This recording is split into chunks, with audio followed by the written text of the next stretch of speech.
اللہ کے رسول حضرت محمد مصطفیٰ صلی اللہ علیہ وسلم بار بار امام حسین کو بلند کر کے دنیا کو یہ بتاتے تھے، یہ حسین مجھ سے ہے اور میں اس حسین سے۔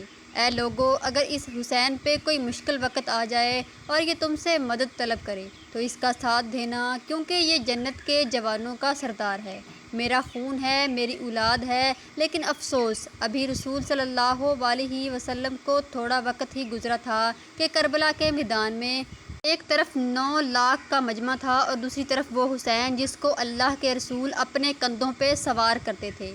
امام حسین علیہ السلام اپنے نانا کے امتراض بار بار کہتے رہے کہ کیوں میرا راستہ روکا ہے؟ اے لوگو، پہچانو، میں تمہارے نبی کا نواسا ہوں، کیوں تم سن نہیں رہے؟ میرے بچوں کو پیاسا رکھا، کیوں میرے عزیز و رقاب کو شہید کیا؟ بتاؤ، کیا میں نے رسول صلی اللہ علیہ وسلم کی شریعت میں ترمیم کی ہے، انسان کا حق کھایا ہے، کسی انسان پر ظلم کیا ہے؟ اتنے میں فوج یزید ایک آواز میں کہنے لگی، اے حسین، ہم سب تجھے تیرے بابا علی کے پاس قتل کر رہے ہیں تاکہ یزید ہماری جھولیاں دولت سے بھر دے۔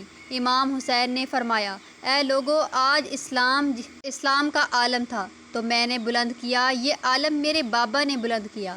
مت بھولنا، خیر و خندق میں اگر علی نہ ہوتے تو اسلام کی فتح ناممکن تھی۔ وہ ولی صرف پوری زندگی اسلام کی تبلیغ کی حق کو بلند کیا، رسول صلی اللہ علیہ وسلم کی حفاظت کی، آج اس علی کو ہی اجر دے رہے ہو۔ اے لوگو، بتاؤ، اللہ کے رسول کے دیے بار بار بابا علی کا ہاتھ بلند کر کے فرمایا تھا کہ جہاں حق ہوگا وہاں علی ہوگا، یہاں علی ہوگا وہاں حق ہوگا، اور آج اس علی اور اولاد رسول کو یہ چڑھتے رہے ہیں۔ اتنی بھی عزیز فوج کس پیسے نے دیکھا کہ کہیں فوج میں بغاوت نہ ہو جائے؟ اے شاعر، کیا دیکھ رہے؟ حملہ کرو، حملہ لاکھوں کی فوج نے جب رسول صلی اللہ علیہ وسلم کے نواسے پر کیا، حملہ کیا، امام حسین علیہ السلام نے اللہ کا نام لیا، ذوالقرنین کو نیا آپ سے نکالا۔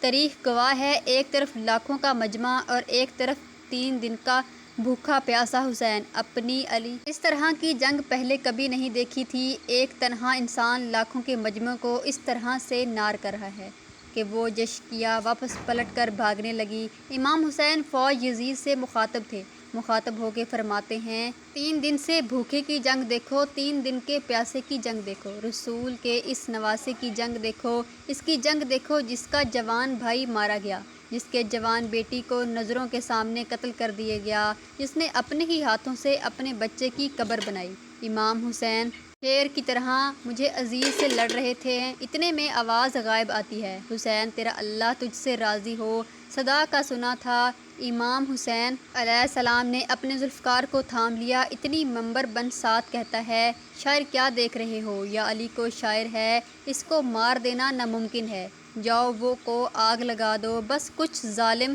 ہو خیموں کو آگ لگا دی اور کچھ امام حسین کو، تو پھر مارنے لگے۔ امام حسین کبھی بیبیوں کی طرف، کبھی خیموں کی طرف بڑھتے، کبھی فرانس کی طرف بڑھتے۔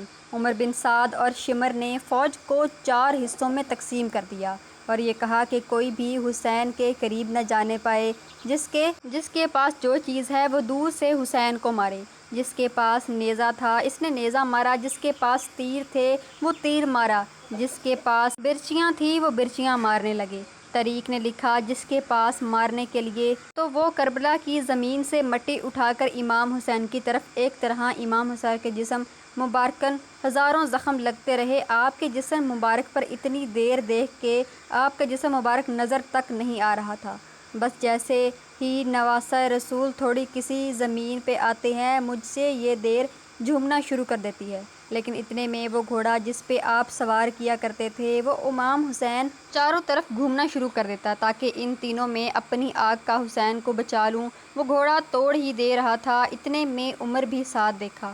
میں لوگوں کو رکو، میں نے اپنی آنکھوں سے دیکھا تھا، اس گھوڑے پر اللہ کے رسول سواری کیا کرتے تھے، کہیں تیر گھوڑے کو نہ لگے اور یوں تیروں کو چلانا بند کیا گیا۔ افسوس ہے ان لوگوں کو، اس گھوڑے کا تو احترام معلوم تھا جس پہ رسول صلی اللہ علیہ وسلم سواری کیا کرتے تھے، لیکن اس حسین کا احترام بھول چکے جن کو اپنے کندھوں پہ سوار کیا۔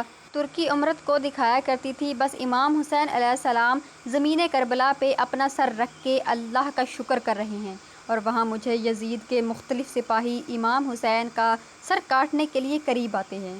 جو بھی قریب امام حسین کے سر کو دیکھے اور باب حسین کا چہرہ بھی، اور پھر جو بھی امام حسین کا سر کاٹنے کے لیے سامنے آئے اور دیکھے امام حسین کے چہرے میں رسول صلی اللہ علیہ وسلم کا چہرہ مبارک نظر آ رہا ہے، وہ چیخ کے یکدم پیچھے ہٹ جائے۔ اور پھر اس کے بعد شمر نے کہا کہ یہ کام مجھ سے ہی ہونا ہے۔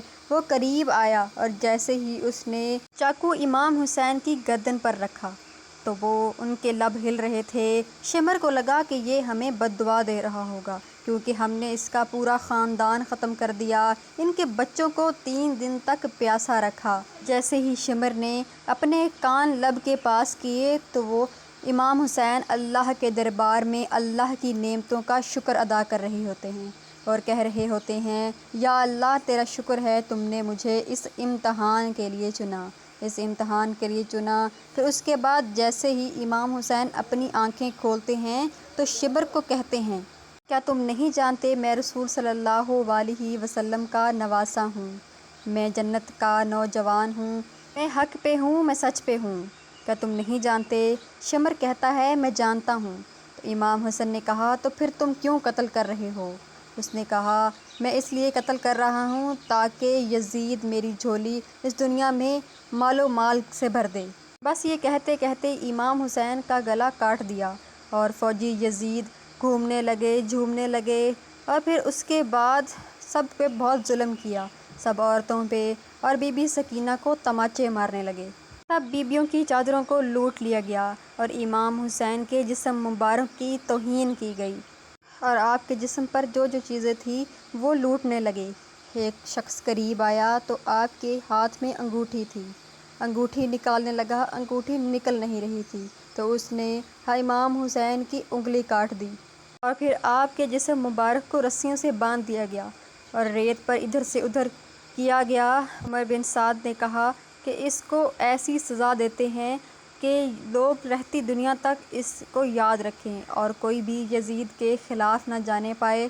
کہ سر مبارک کو کاٹ دیا گیا اور کے جسم کو پامال کر دیا جانے لگا تو سب اپنے اپنے قبیلے سے اٹھ کر آتے ہیں اور کہتے ہیں ہم علی اکبر کی جسم کو پامال نہیں ہونے دیں گے، اور دوسرے جو لوگ ہوتے ہیں وہ بھی اپنے اپنے لوگوں سے یہی کہتے ہیں کہ ہم ان کے جسم پامال نہیں ہونے دیں گے۔